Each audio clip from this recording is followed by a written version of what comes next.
Amanda, Yeah?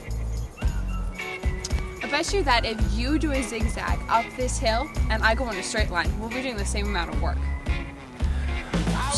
No way. I needed love most of all, most of all. Someone said true love was dead, and I'm bound to fall for you. Oh, what can I... See? I did more work than you. No, you didn't, and I can prove it. See, work in physics is force times total displacement. So even though you put in more effort going back and forth up the hill, we still did the same amount of total displacement. So we did the same amount of work. Oh, I see. Since work is force times displacement, its units are newtons times meter, or expanded, kilograms times meters squared over seconds squared, or for short, joules. Wait, aren't joules a unit for energy? Yes, it is. There are a lot of kinds of energy, such as chemical energy, Not chemistry.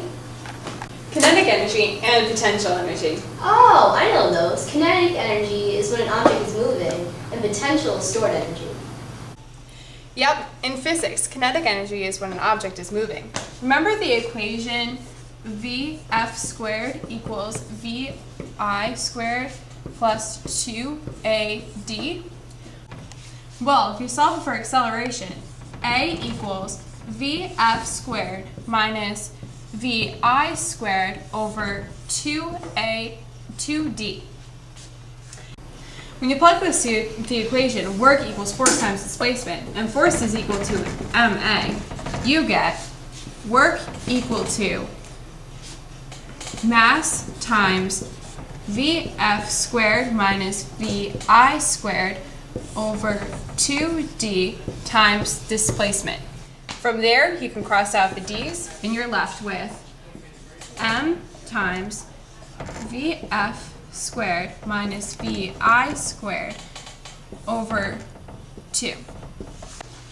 And from there, you get 1/2 mass times final velocity squared minus 1/2 mass times initial velocity squared.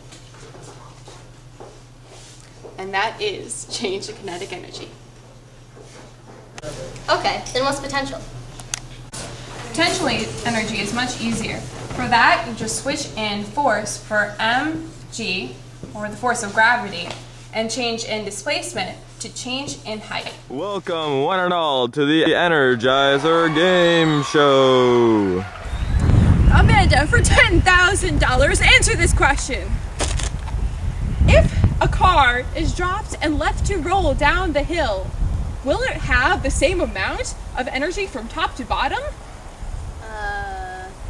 No? Ooh.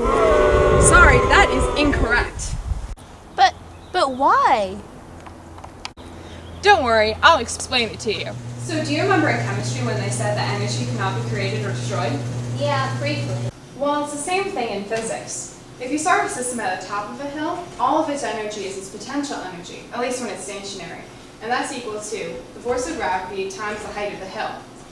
Now as our little skater dude slowly goes down the hill, it gradually turns into all kinetic energy, where that is equal to 1/2 mass times velocity squared. Oh, I get it. So basically, the total initial energy equals the total final energy.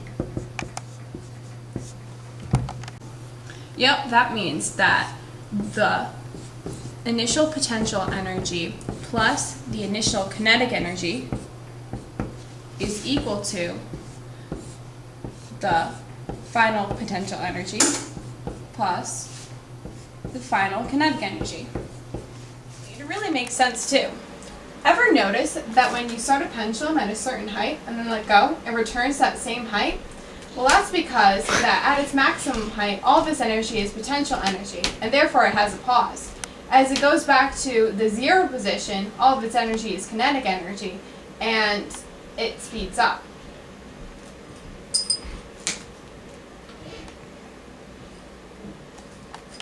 Right, I got it. So is there anywhere else you can see it in action? Well, there's always roller coasters.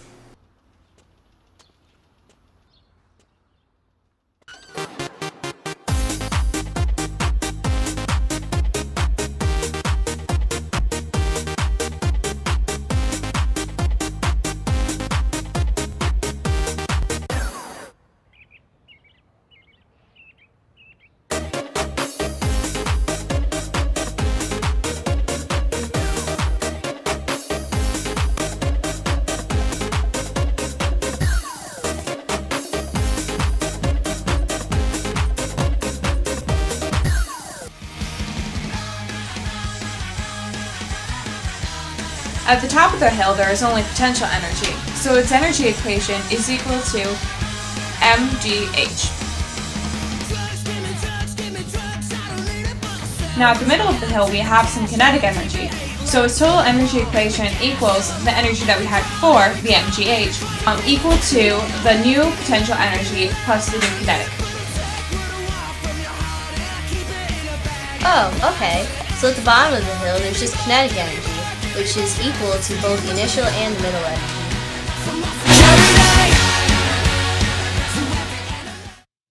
And depending on how high it goes at the top determines the speed at the bottom.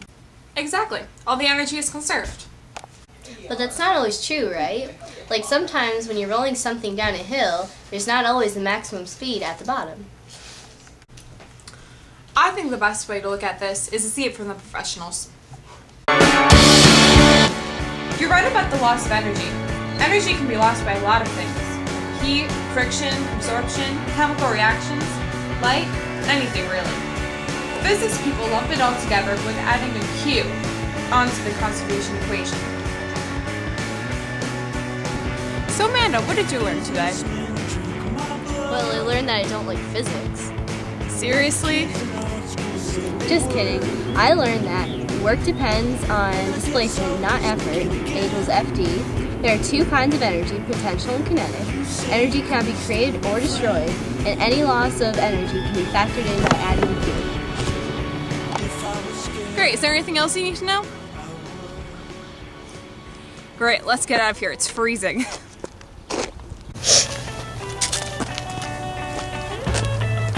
wanna get some quick chocolate?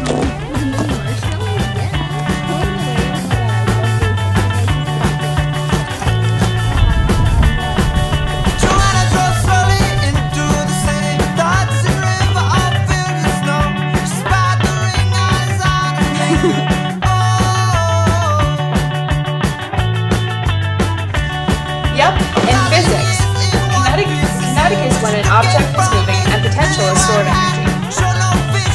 Wait, no, that was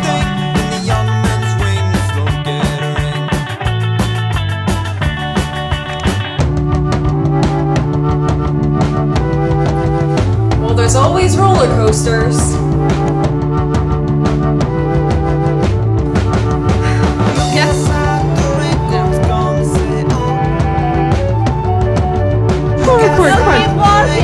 Yeah, keep going.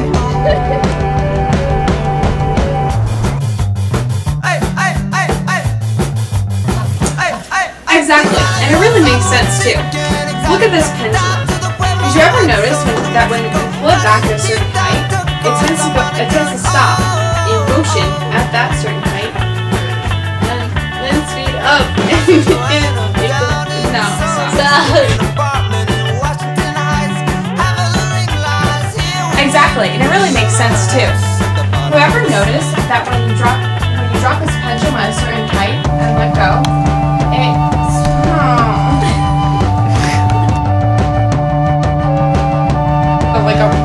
like me randomly ranting.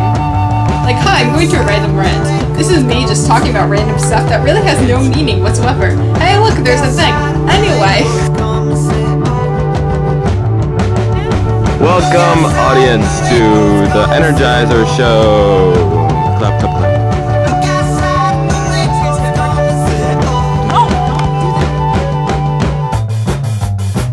But that's not always true, right? Like, I know that sometimes when you're rolling something down the hill, I forgot.